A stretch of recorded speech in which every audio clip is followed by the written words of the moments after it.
Hey, how's it going? Um, Want to do a little blog deal.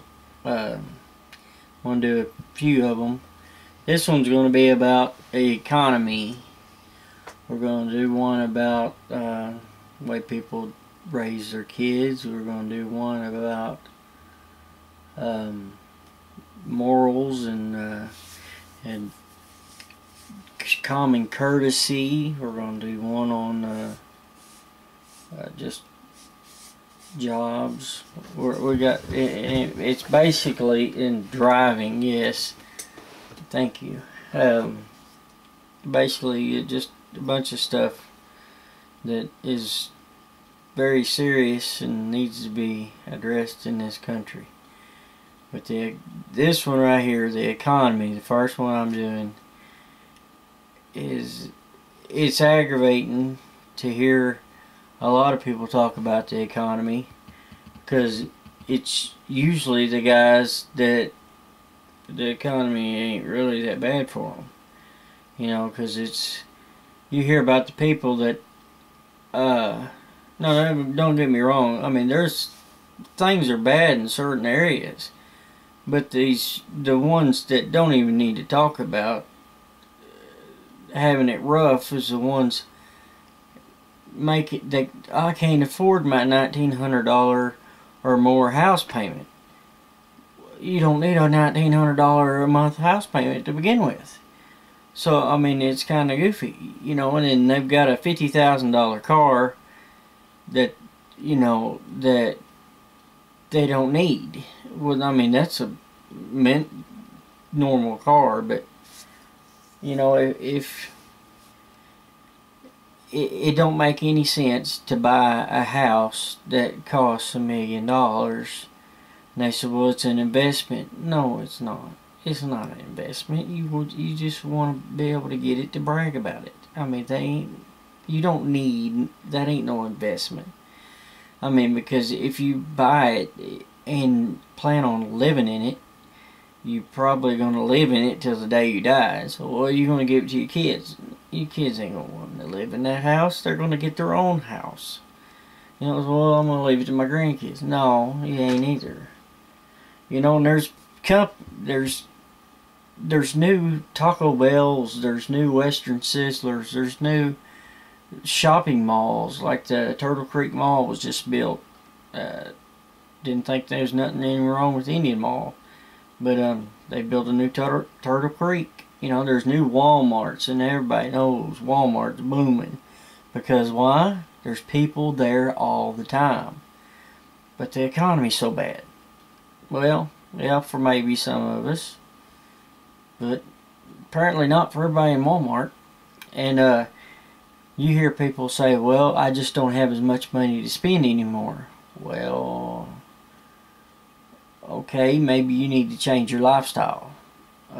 You know, instead of having that $100-and-something cable bill that we didn't have a long time ago, or not too long ago, because I remember the days that when there wasn't satellites, that bills and cable bills, it was over $100-something a month.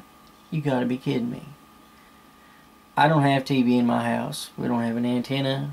We have internet, of course.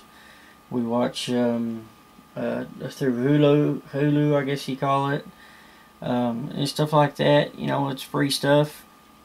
That's all on TV we need. You know, we watch it, or Kelly watches that America's Got Talent. I enjoy watching it sometimes, but other than that, I've got other things to do. I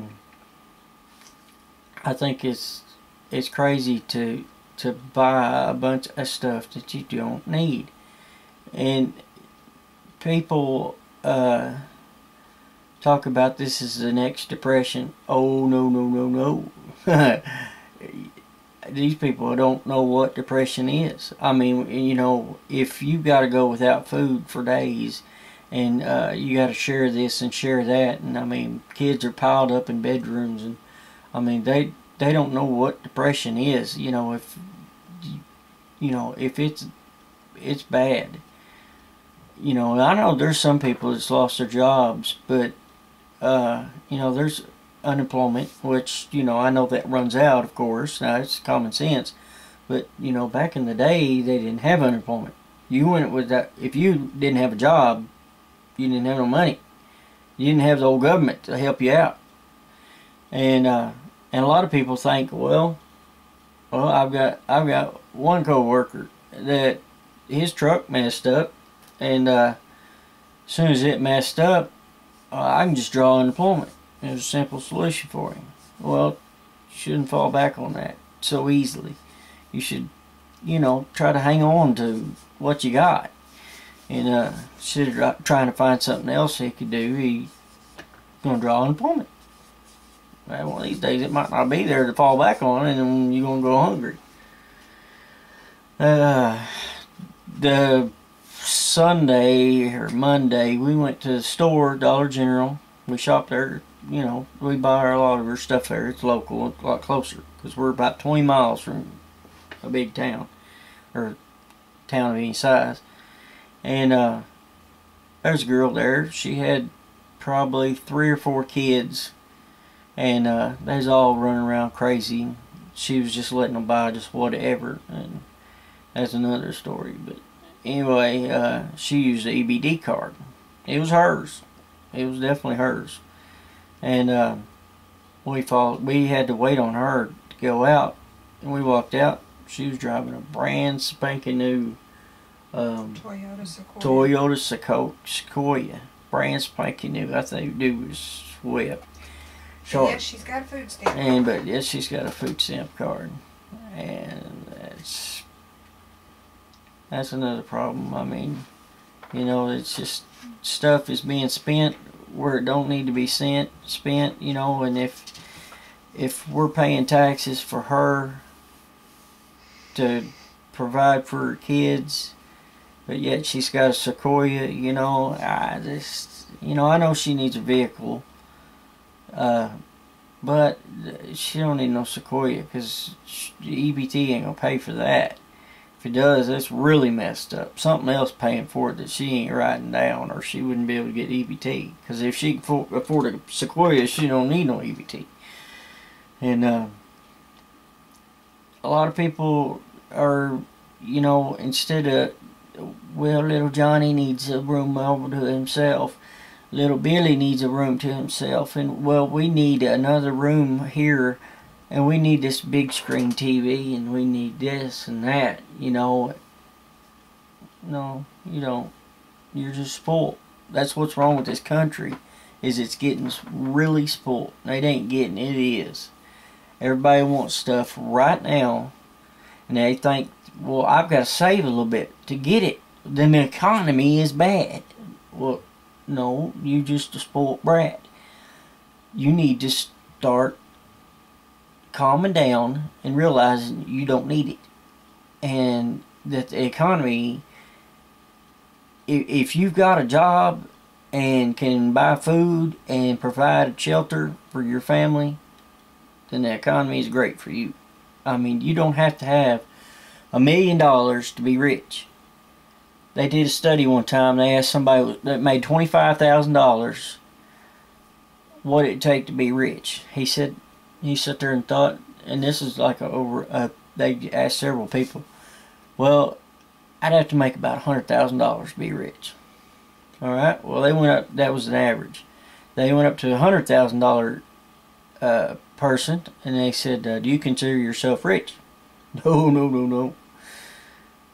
They asked him, well, what would it take for you to be considered rich? About how much a year? He said, $250,000 a year. Okay. So they asked the $250,000. He said 500,000, 500,000, got said $1 million. So you know what I'm saying? Nobody thinks they got enough. Everybody wants more and more and more. And more is never enough.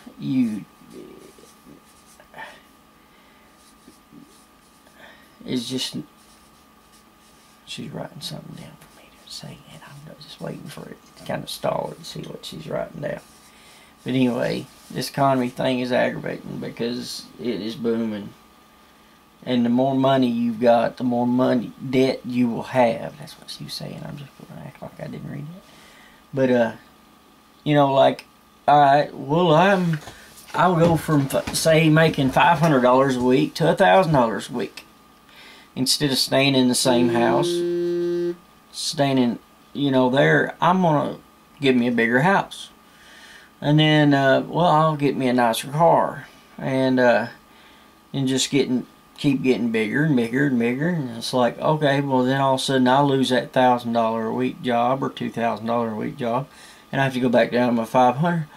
The economy's so bad.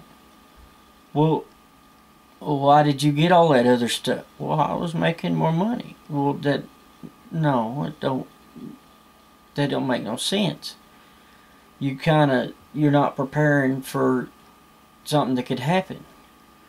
But little Johnny needed that to be able to be protected in one of them big SUVs that cost $75,000. No, he didn't. Put the seatbelt on the little brat and put him in the back. You know, they just put the kids in bunk beds. I mean, kids grow up, you know, in 2-bedroom houses all the time. We got 5 kids and we got a 2-bedroom house. We're building a thing outside, but that's a different deal. You know what I mean? I mean, make do with what you got, and quit trying to, you know, live with past your means. You know, because one of these days you could get laid off from your job, and oh, well, that's all right. The government will help me out. Are you sure about that? Are you sure you trust the government enough to help you out if something bad happens? Well, I'd hate to rely on that. So, anyway, it could get a whole lot worse, people. You could be having to walk up and down the road looking for food and going through trash cans and stuff like that. And I know there's certain parts of countries, you know, they do that. But here in the spoiled US of A, there's a lot of spoiled people. I mean, you can tell that by going up and down the main streets of towns. For them businesses ain't open because they just there for their good looks. Because they got repeat customers, spending a lot of money in there. And seems to me the economy is pretty good in certain areas. I think it's just a bunch of spoiled people. That's what it boils down to. So don't live past your means, and don't kind of bite out more than you can chew. That's all I can say. Love me. Bye. Wait, you thought I was gone, didn't you? Okay, now I'm gone.